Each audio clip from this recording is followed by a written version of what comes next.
Nyt meillä on tässä pari tuntia keitetty näitä suksia ja 10 litran kattilaa saa tätä efektiivistä pitkuutta tälle keitolle aikaan tällaisella foliolla. Ja niitä voi vähän tunnustella näitä suksia, että alkaako ne taipumaan. Että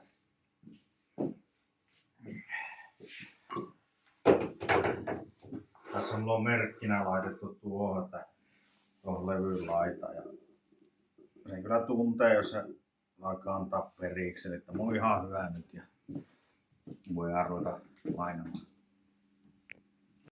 Tämä painaminen on sitten turvallisinta tehdä sille, että aloitetaan täältä työstä ja pikkuhiljaa.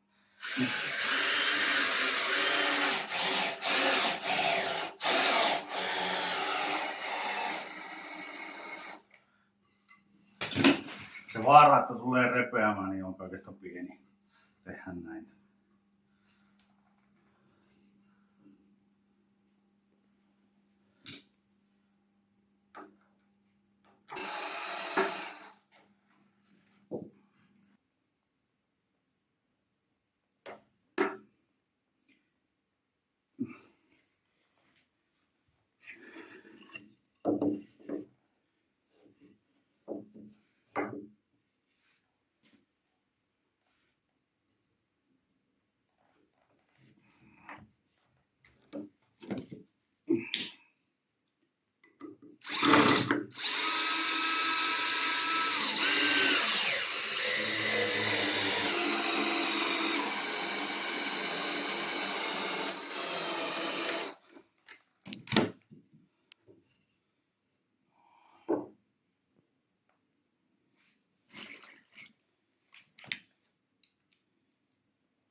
Kärjet voi antaa vaan sisätiloissa kuivua, jolloin niiden kuivumiseen menee varmaan semmoinen viikko, mutta jos niistä kiehuttaa tuon veen pois, niin silloin niihin jää pysyvä kärki, eli se ei ole niin herkkä ajan ollaan painumaan. Ja mulla on tässä nyt takka lämmitetty ja pieni hiillos siellä vielä on. Ja tässä nyt vaan pitää olla tarkkana, että ei ruskistu nuo sukset, mutta tällä keinoin saa pysyvät käret.